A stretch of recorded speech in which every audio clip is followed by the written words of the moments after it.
If you want to grow and you're just looking for an idea, who do you most want to serve? Who do you most want to serve? Who are you passionate about? Are you passionate about the obese population, about people fighting some disease or disability? Are you passionate about athletes? Are you passionate about youth or working parents like I am? Who are you most passionate about? Write down everything you can do for them. Can you help with fitness? Can you help with nutrition? Can you help with accountability coaching? Can you help with large groups, small groups? Can you offer them flexibility? Can you offer them strength, cardio? Like, what's everything that person needs, right? So your ideal person and everything they need from you, that'll just trigger some ideas of what you can do. Welcome to the industry's leading business podcast for fitness owners and managers. We'd like to thank this month's premier podcast partner, Team Rockstar Fit. Team Rockstar Fit is the mastermind team that helps fitness professionals and studios add nutrition, fitness, and online coaching to their existing business with tools from Beachbody. To find out more, visit teamrockstarfit.com.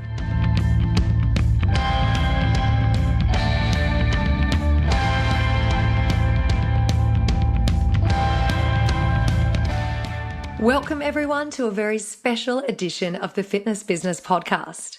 If you've ever wanted to grow your fitness business, reach new markets, or introduce new revenue streams, then this episode is a must-listen show for you.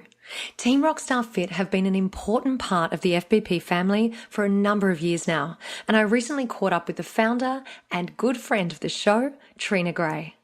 In addition to founding Team Rockstar Fit, Trina is the owner of the award-winning Bay Athletic Club in Alpena, Michigan. She's a seasoned presenter and writer for Idea Health and Fitness Association. She designs and moderates the Idea World Club and Studio Summit. And in 2018, she was recognized as the first ever Idea Fitness Leader of the Year. During this very special episode of the show, Trina walks us through the first non-negotiable steps when starting to grow and expand your fitness business.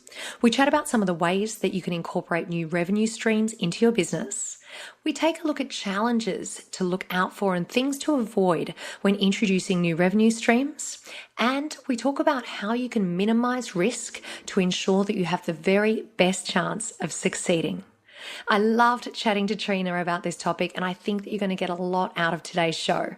So without further ado, enjoy my interview with Trina Gray from Team Rockstar Fit.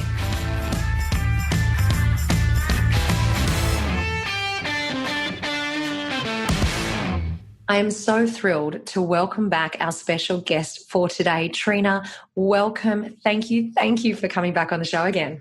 Oh, Chantal, I always enjoy a conversation with you. Thank you so much for having me. I'm really excited about today's topic because I feel as though it's something that many of our fitness professionals out there will be able to relate to. And I feel as though we're going to be able to help them quite a lot by having a look at your advice, your journey, and seeing how we can actually apply some of those lessons into their lifestyles and their businesses. So to start us off today, can you share an overview of your first 12 months in the fitness industry? And then I'm going to ask you to fast forward right to 2019 and describe your business for us in this year.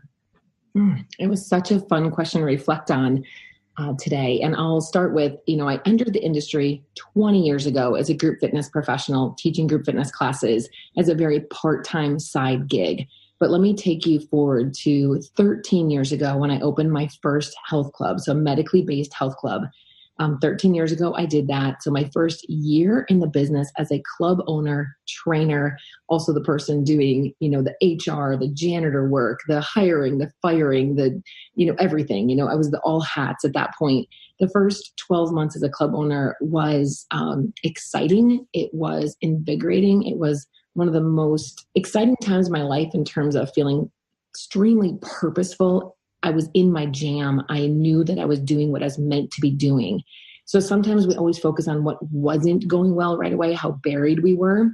And I certainly have those stories too. But Chantal, what I remember the most are the goosebumps of, oh my gosh, I followed my dream. I'm in my element. This is what I was put on this planet to do. I'm supposed to help my community move more and eat better. And the way I did that, my business, what did it look like? It was a membership-based gym, a pretty low-cost membership based on, looking for higher volume of people in my community to use it. Tons of group fitness offerings. That was really the backbone of my business, was getting people into the group fitness community. I did a ton of just hustling. I taught pretty much everything. I had a really good, small, but solid team. I was always needing to hire more, but often too buried in the trenches of delivering to hire. So that first year, it's a mix. It's a mix of feeling underwater, feeling buried, yet knowing that I was doing the right thing. And I would love for your listeners to think about if it's right now in their business, or they've been there in their business where they just feel on the edge of, they're drowning. They're really struggling to just get through the week. There's so much going on. It's hard to know what to tackle. That can be a bad feeling unless I could attach that struggle to a piece of joy, to a piece of purpose. So stress to me attached to purpose, joy. I'm doing my thing. It's not easy right now, but I'm doing what I'm meant to do. I found great value in that. And I was able to push through the tunnel to see the other side of it because I attached that stress to a joy.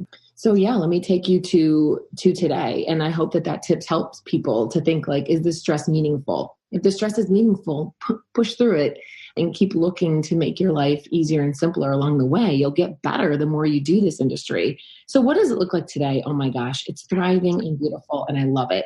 There's still stress. There's still trainers and instructors who come and go. There's still employees that have struggles in life, and those struggles come into your life. There's still clients or members who break our hearts or leave us, and we wonder why. There's all of those pieces, but in the bigger picture, I feel like I created a crusade in my community that's rippled, far beyond here. I have 2 clubs now. I opened the second one 7 years ago. So 2 thriving clubs. One's a medically based health club. One is an indoor training facility where we hold boot camps and large group training, indoor cycling and boxing. I have a team of about 40 people now compared to about 20 back then. My role now, Chantal, is I've moved into more of a role of an owner and advisor than a day-to-day in the trenches trainer. So I'm truly the CEO of 2 health clubs. I show up and still train and teach the classes that I choose to still be a part of because they bring me joy. And then I meet with the leaders of the company once a week and help them kind of set the direction for the week. We do strategic planning together. And I'm in the role now more as mentor and advisor. If you had told me that was possible 10 years ago, I probably would not have believed you. But I'm so glad that I held that vision for myself, that I wanted to get these clubs and companies off the ground, but I didn't want to be the one always in the trenches doing it. I also want to be a wife and an active mom to my 2 teenagers. And I like freedom, and I like downtime, and I like my own workouts and relaxation. My goal in life was not always to work more, but to work smarter. So as the advisor and mentor of these thriving clubs, I'm in a place that I've really found my groove.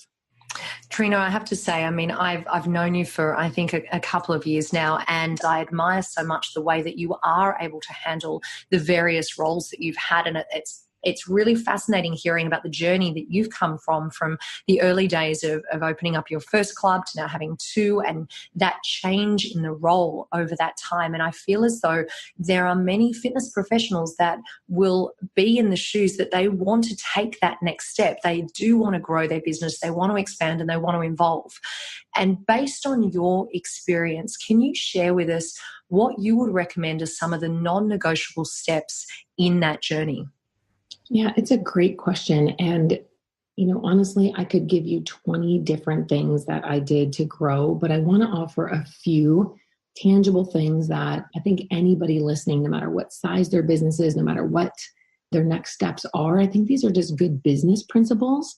And they might not be what you're expecting. Sometimes I like to throw in things that people, hadn't thought of before. So number one, if you're wanting to grow and expand, just answer the question before you even step through that door, Chantal. Why?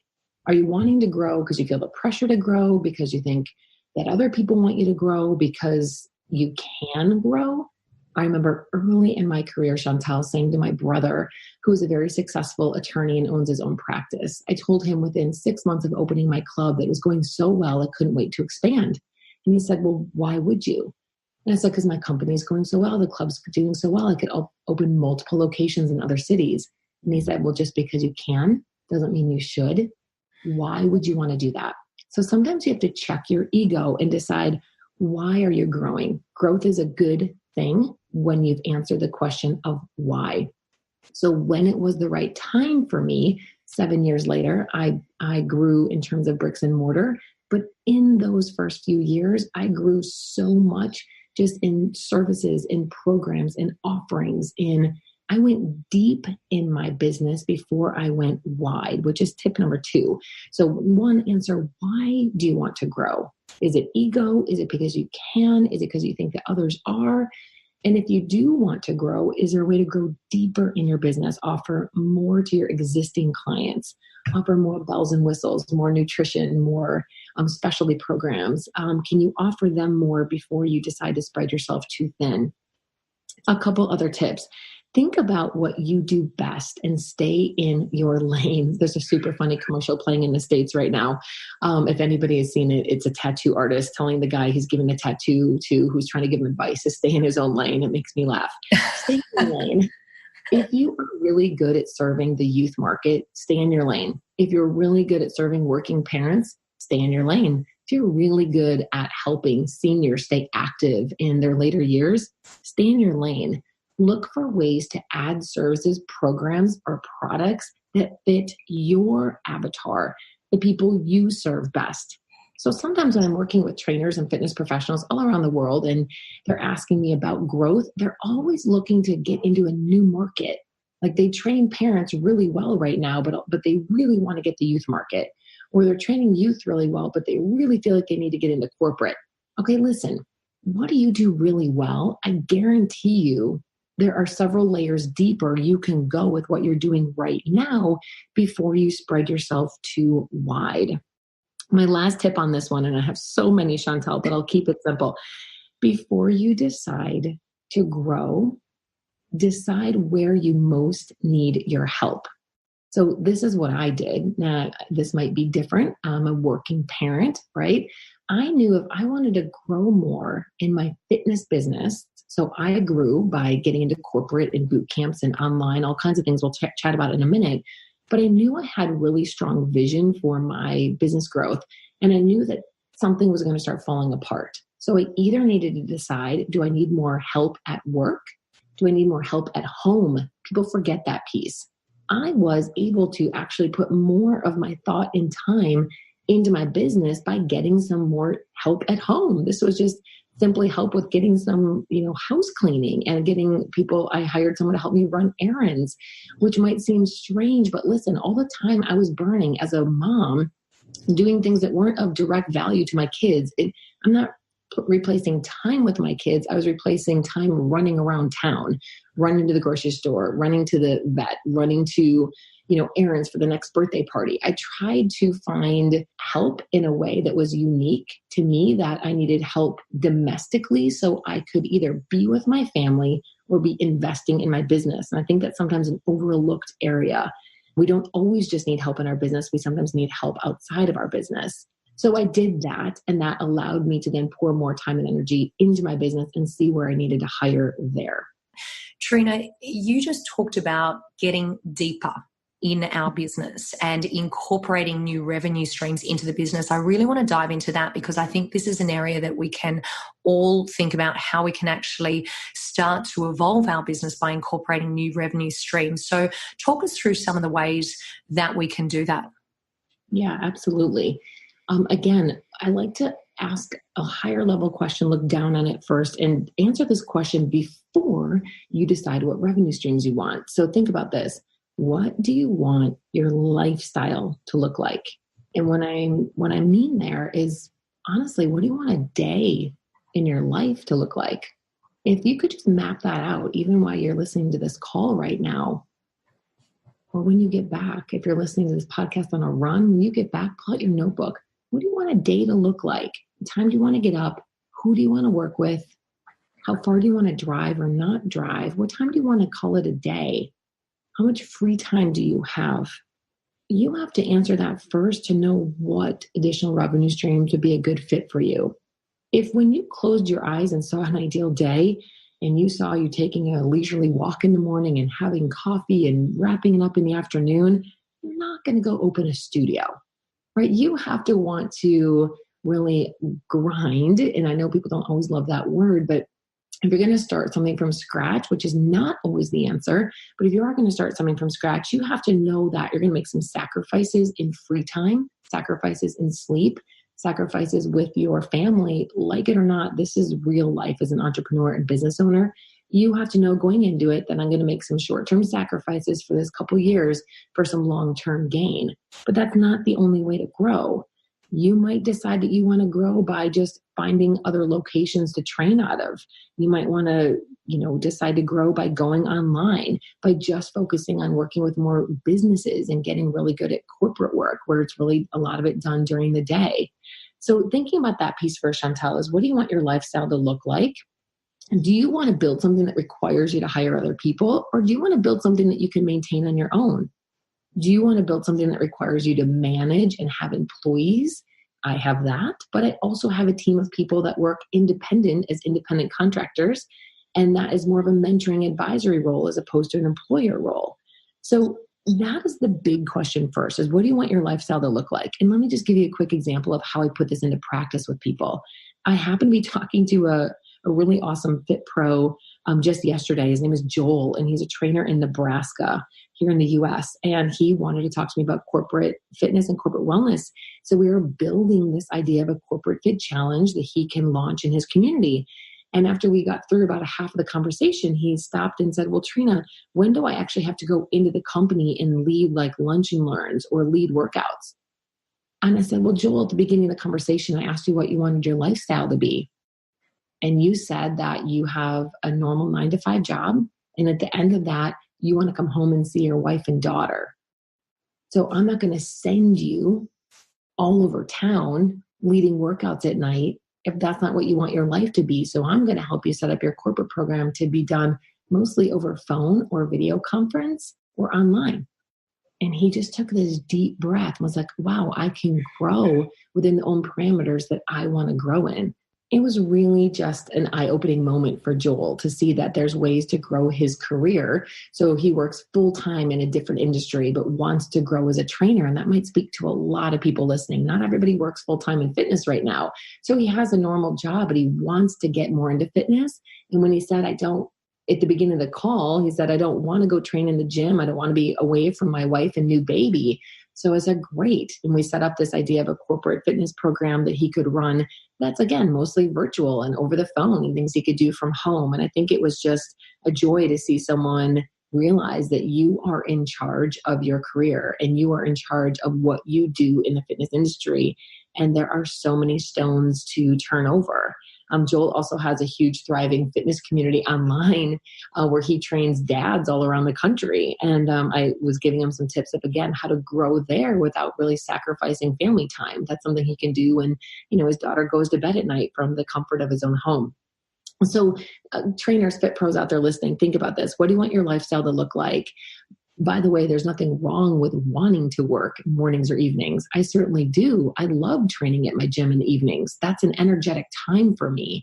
I like to have my mornings free. So just think about, what do you like your lifestyle to look like and how do you build a career around that, knowing that you can? So let me share with you some of the other revenue streams that I have tapped into as a club owner, as a trainer, instructor, online coach, and all of that. One of the first things I did to start to grow revenues in my existing fitness business was to get into workplaces. I do feel like it's an untapped market. I do feel like there's just thriving opportunity. What I have done with my corporate fit challenge is to help run 4 to 6 week really workplace wellness challenges. They're really more accountability challenges, getting people in a workplace to simply move more, eat better, drink more water, get up and do something on their lunch hour. Don't order out, carry out. Don't go through the drive-through. It's amazing how we can really influence the habits in a workplace with a workplace wellness program that's not very complicated.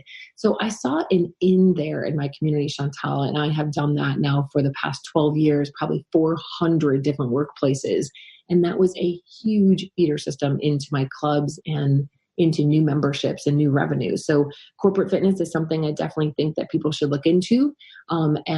There's many ways to do it without overcomplicating it, without having to work through insurance companies and buy pedometers and do blood draws and wellness profiles. And truly, that's a whole nother podcast. But I want to encourage people to know that that is an area that can really drive new business to you. We also got into just a lot of different specialty camps, and I don't want to overcomplicate this, but the concept is this. We work with a lot of working parents. These are teachers, nurses, physicians in my community, firefighters, people work at the grocery store, mailmen. Literally, we have all working parents of all different, classes and abilities in my community. They're all welcome in my facility, and they feel like they belong there. So we have added on fun specialty camps and clinics that we think simply add value and joy to our clients' lives that cost a little extra money to invest in. And it's something fun for them to do. So we do like a 90-minute yoga retreat on a weekend. We'll do a 90-minute boxing class on a Friday night. We'll do a 90-minute cycle excursion for riders on a Saturday morning. We'll do a 10-day outdoor adventure boot camp to get people out to our beaches, to our trails. So we do things that honestly parents like to be able to say that they're out there doing something cool too. And it's not a huge, a lot of pressure on the bank account. It's just something fun for them to invest in beyond a regular membership or beyond their training package or whatever your business looks like. We like to add on fun special events and camps, and we have had just raging success with that in my business over the years. It's one of the things that we're very much known for is creating celebrations and fun activities and really putting the fun in fitness. So we tackled corporate and workplace wellness. We added lots of fun specialty classes and camps that were in, if people are wondering, the price range of anything from $20 to $75, just little add-on programs that someone could knock off on a Friday night that brought in extra revenue to the club that also helped retain that client or that member as a, happy member. So when you are looking at adding revenue streams, you want to think about, why am I doing it? Am I going to earn revenue from this program? So if I do a 90-minute cycle on the weekend and I charge $20 a person, right, and I bring in 20 people to do that, that's $400. What am I paying out the instructor? What are my marketing costs on that? Is it worth it to do that? Okay, so is there program revenue? Or am I looking at doing something to bring a feeder system into my business? So for us, doing a 10-day fun summer camp allows people to date us before they buy us. So that would be a feeder system. Am I doing something really just to be for retention of existing clients? Am I doing something that just keeps my current clients happy and engaged? Know the reason behind the revenue stream. And the last one would be reoccurring revenue. So a good example of this one is simply getting my clients on nutritional programs and products that we endorse and stand behind. It's an extra revenue stream that a lot of people leave on the table that is open to you. So for us, we work with a company, as you know, called Team Beachbody. We endorse Shakeology, their performance line of products, their nutrition program called 2B Mindset. So this is more reoccurring revenue where we can get our clients on programs and products that we think fit a good, healthy lifestyle. And then we can offer nutrition coaching on top of that. So those are a couple additional revenue streams. And I gave examples of why you might do each of those. I hope that's helpful. That is incredibly helpful. I want to circle back around to where we started this topic, because the first thing that you said to us was to ask yourself the question, what do you want your lifestyle to look like? And I think that is such an important thing to come back to, because in my experience, Trina, I've seen so often that a fitness professional starts off their business and they enjoy what they're doing, and all of a sudden they'll see that a colleague of theirs has started a boot camp or has started bringing in nutritional products or has started teaching classes at nighttime. And I think it's just human nature that we want to take on new things and we want to try new things and bring new potential revenue streams into our business. But I love asking that question, what do you want your lifestyle to look like? Because maybe not every one of those things is for us. And you've just run us through some really fantastic options for incorporating new revenue streams. But let's all go back to that very first question before we step into expanding our business. So thank you, because I love looking at it through that lens. Now, Can you talk us through any challenges, any things to look out for or to avoid when we're actually expanding our business and when we're introducing new revenue streams? Absolutely. And what I love about this question is that there's no right or wrong answer. It's just my personal experience. So if I offer a tip and someone is listening thinking, wow, well, that one really worked for me, great. This whole process of being an entrepreneur, being a fitness, turning into maybe a business leader or CEO, a lot of it is trial and error, and be willing to try new things and let them go if they don't work.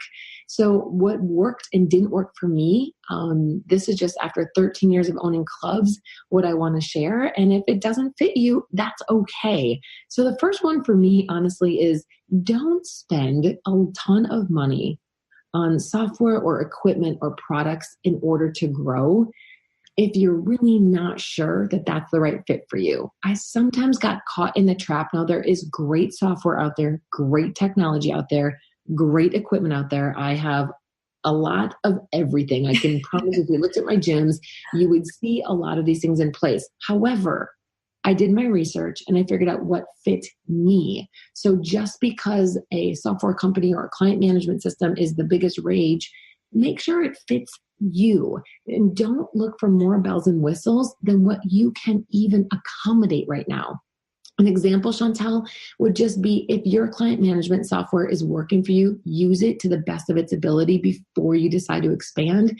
If the way that you're reaching out to your clients for email campaigns or whatever it is, if it's working for you, own it, use it to death. I often got caught in the trap of always needing to upgrade or always needing to add more bells and whistles. And then I think, Trina, if you added the bells and whistles, do you have time to implement, and do you need to? Or are there things in front of you right now that you could just be doing better? So that can be kind of tricky to navigate, figuring out. Same with certifications. Of course, I have a very certified team, and we go to Idea World and URSA and Mania and Empower, and we go everywhere, and we get certifications. But the flip side of that, Chantal, is don't rake up more certifications than you can monetize right now. What do you have right now that you can grow with? And as you earn income in the industry and as you gain more clients, then gain more certifications. I like to learn as I go mentality with my team, as opposed to having spent tens of thousands of dollars on all the trainings and certifications and conferences before they've made any money.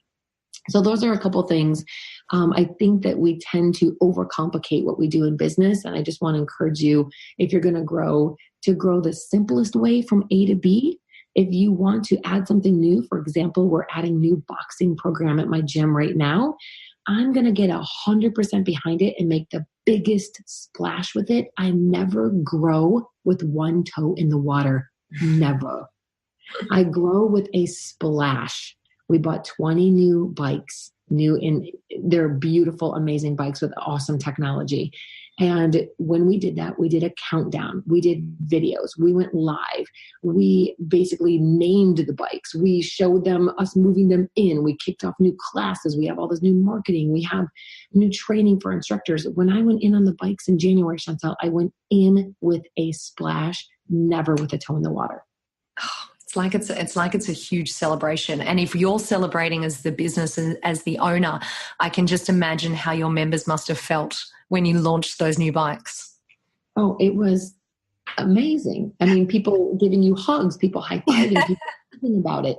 So that's what I mean. There's a lot of things you can grow with, and you should. I don't want people to stay stagnant, and I don't want people not to invest in their business. I just want you to do it with your eyes wide open. That if I was going to spend, tens of thousands of dollars on these bikes, I'm going to run with them. We're going to basically have them singing songs and lights on them, right? I want to make sure everybody knows about it. So going big with what you go in. I always struggle to hear trainers or entrepreneurs say, I'm going to, maybe just try this new thing out. There are certainly things that you can try out and jump ship or abandon if they're not working, but really think about, how could I give this the best chance of success? How could I, if I get this new software, if I get this new certification, how can I really shout this from the mountaintops and go in big with it? Yeah, I think that's a fantastic point of view and a great way to look at things. And Trina, you talked a lot there about growing our business. And I think it's fair to say that growing a business of any size, it comes with a degree of risk. So in your experience, how can we minimize risk to ensure that we do have the very best chance of succeeding? Yeah, I mean, people listening right now are doing one of those things right now. Gaining knowledge in industry, listening to other people who've been there. Everyone knows the phrase, success leaves clues.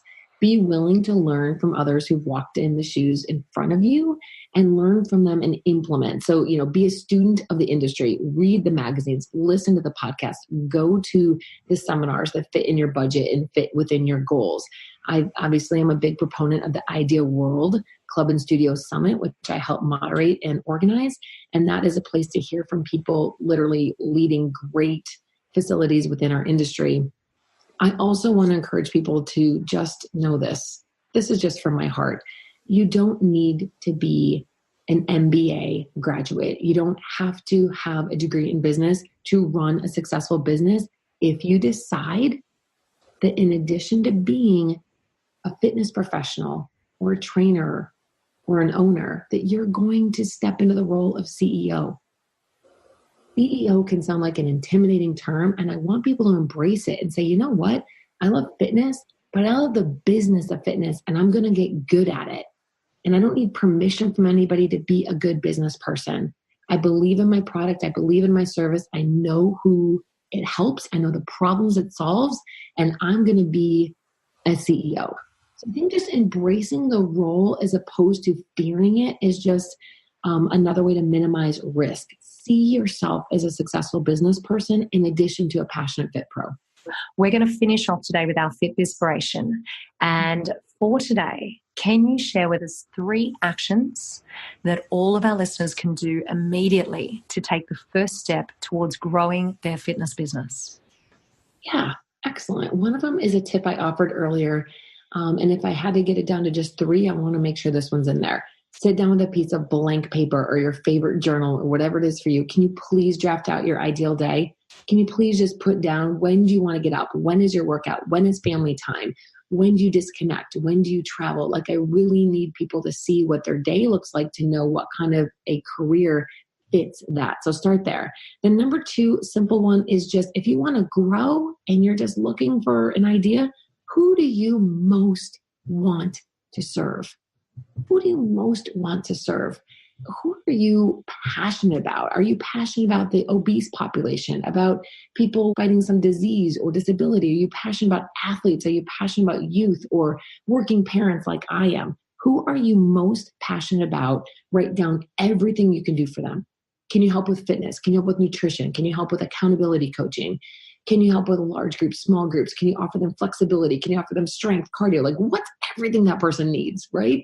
So your ideal person and everything they need from you, that'll just trigger some ideas of what you can do. And third, Chantal, you know this, and I know the listeners know it, and it's hard to hear sometimes, but ideas die on paper. And they live when you actually step outside of yourself and take action. And that might sound overdone or overrun, but man, that's reality. Ideas die on paper. If you're taking notes on this podcast, God bless you for being one of those people that is diligent enough to take notes and look at what they've learned. Star something and go do something with it, because you don't want to come across this notebook 1 year from now and look back on it and say, I never did any of those things.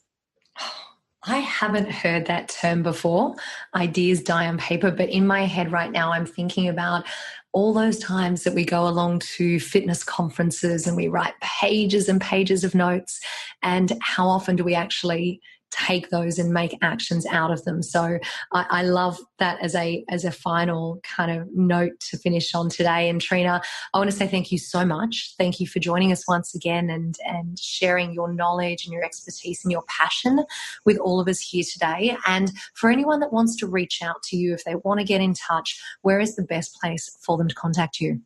Oh, thanks for asking. And you know what, Chantal?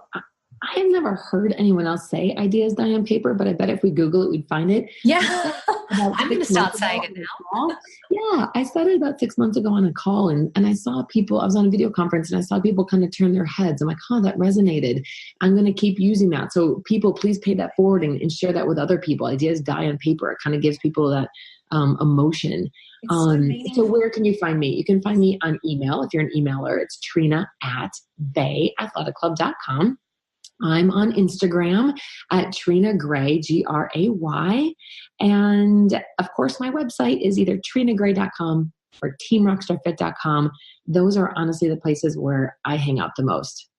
Okay, well, everyone knows exactly that they can go to fitnessbusinesspodcast.com. I will put all of those links in the show notes to make it nice and easy for you to contact Trina, to reach out to this incredible woman. Trina, thank you so much for joining us once again on the show. Thank you for having me. Thank you once again to Trina for sharing such valuable advice. For all of the FBP family out there, a reminder that Trina mentors women in fitness to get online and to earn more freedom. Now, if you want to find out more information or you want to connect with Trina, then go ahead right now and visit teamrockstarfit.com. So once again, that is teamrockstarfit.com. Do it right now.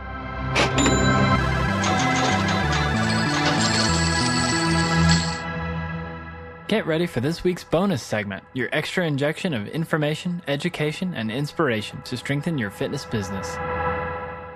Pam, welcome back. It is great to have you back on the show. Well, thanks, Chantal. It's always great to chat with you and your listeners. Well, look, each year we catch up and we talk about what's coming up at the annual URSA convention. But this year, before we actually get down to the event details, I first want to acknowledge what an incredible job that URSA has done securing this year's keynotes. Can you tell everyone who the 2019 URSA keynote speakers are? Sure, I'd love to. What we've tried to do is find great speakers who may not yet be a household name, but have a message that will resonate with our attendees. And I think we've done a good job this year of finding some great speakers. The first day, Chris Riddell will talk about Future Customer 2020. He's a digital technology expert and a futurist, and he'll focus on planning for the day after tomorrow and creating frictionless experiences. Mel Robbins will tell us about the 5-second rule. She's really funny, motivating, and totally no nonsense. Not only will she help us change our behaviors, but I think she'll be very helpful to club operators working with their customers to adopt new habits. On the third day, Rohit Bhargava will give us Be More Trusted in a Skeptical World. And with lots of fun stories, he'll show us why truth, simplicity, authenticity can help you attract customers and build your business. And on Saturday, you won't want to miss Denise Lee Yon. She'll discuss the fusion formula, brand and culture equals results. The truth is the brand goes deeper than your marketing message, and she'll tell us how we can operationalize our brand and define our unique core values to better drive results. So authenticity, trust, experience, value, and the power of storytelling and culture are common themes for success with our keynotes. They're all really entertaining, and they'll make you think about how you interact with your customers and what's possible for yourself and your business. Well, Pam, I've got to tell you, I am incredibly excited about all of the keynotes this year, but I am a huge fan of Mel Robbins, so I'm particularly excited to hear her speak. So as we've just discussed, that would pretty much be the number one reason, I think, to attend URSA 2019, those amazing keynotes. But tell us about some other highlights of this year's event. Sure. Let's face it, you can get a lot of education online nowadays and from a lot of other different sources. But really what makes the URSA convention and trade show unique is the experience and the networking that you can do on site. And there's lots of opportunities to network. Some of my favorite suggestions are, for the second year, we'll have the Fitness Business Podcast Walk on the first day. Yeah. Great way to start. Absolutely. I remember last year walking through the lobby and everybody just getting together to meet, and it was still dark out, I think. Wasn't it amazing seeing everyone there together at that time in the morning? And then the second thing right after that is our Making Connections orientation. Whether you're a first-time attendee or you've been many times, Nicole Johnson and the membership team do a great job of orienting you to the convention and introducing you to others in a fun way. Also on the first day is the Women's Leadership Summit, and that's a great opportunity for both established and aspiring leaders to get together to discuss topics of importance and share ideas, and even maybe find a mentor or two. As a final thing on the first day, the opening reception is a great casual atmosphere to catch up with old friends and meet new ones. Roundtables, of course, are a great source of learning and interacting with other attendees.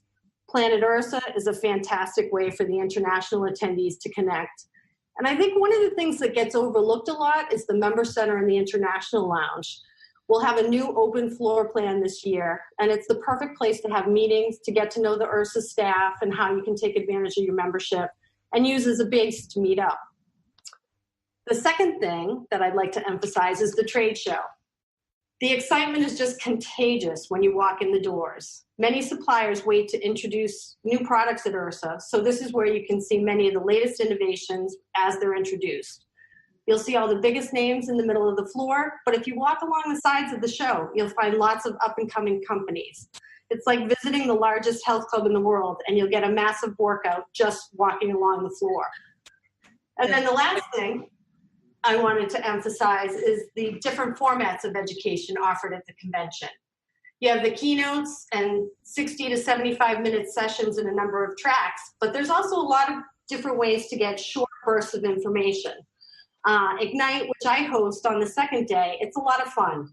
10 speakers offer 5-minute sessions, and they offer advice or even tell humorous stories. At the Fast Track, industry experts offer 20-minute sessions during breakfast on Thursday and Friday mornings. And we'll have a few new types of sessions in the Member Center.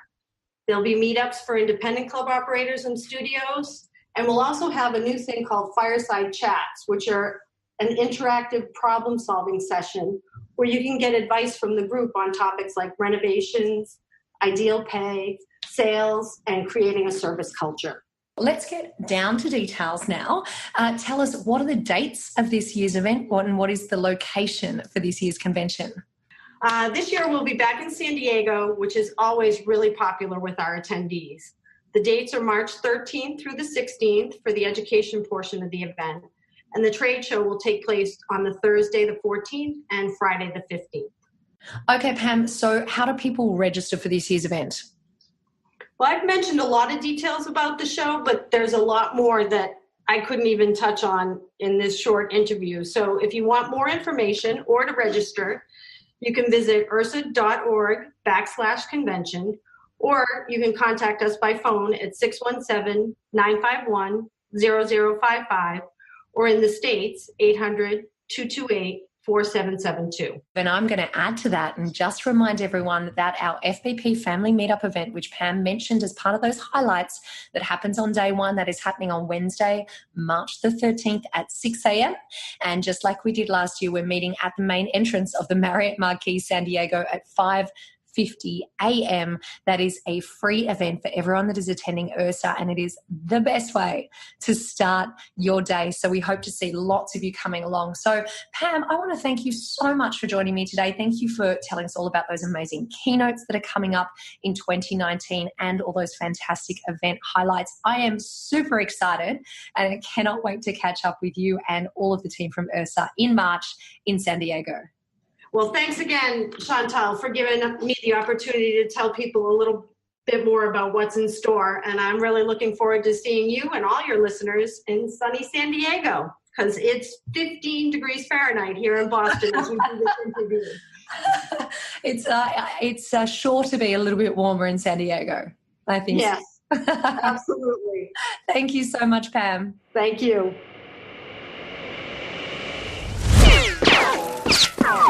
Pre-Core Quickfire 5. This week we don't actually have a Pre-Core Quickfire 5, and that's because our special guest next week is one of the 2019 keynote speakers for Ursa, Denise Leon.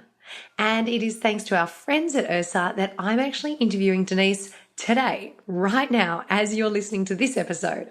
So there's no pre-call quickfire 5 for today, but next week I am really excited to bring you my full interview with Denise Leon.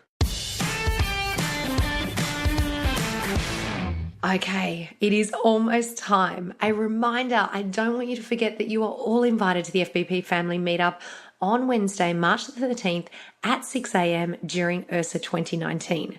If you're not familiar with our meetup walks, remember it is an active networking event. We walk for 45 minutes and we are back at the entrance of the Marriott Marquis San Diego Marina by 6:50 a.m. The meetup is free and it is a sensational way to start your day. We need to know attendance numbers, so this is really, really important. Please just jump over to fitnessbusinesspodcast.com, go to the top of the page and click on the tab called Meetup. Then you can register your details for the URSA walk. Of course, if you need more information, just hit me up at chantal@fitnessbusinesspodcast.com. Thank you for joining me for this week's show. A reminder that all the resources and links for today's episode can be found at fitnessbusinesspodcast.com. As we come to the end of another show, I want to thank our founding partner, Active Management. If there's a hole in your lead bucket, you'd fix it. Our founding partner, Active Management, will help you plug the hole in your online lead generating channel with a free download at fitnessbusinesspodcast.com/active. Thank you all so much for being part of the FBP family. As we finish off today, I would like you to remember that what you leave behind is not what's engraved in stone monuments, but what is woven into the lives of others.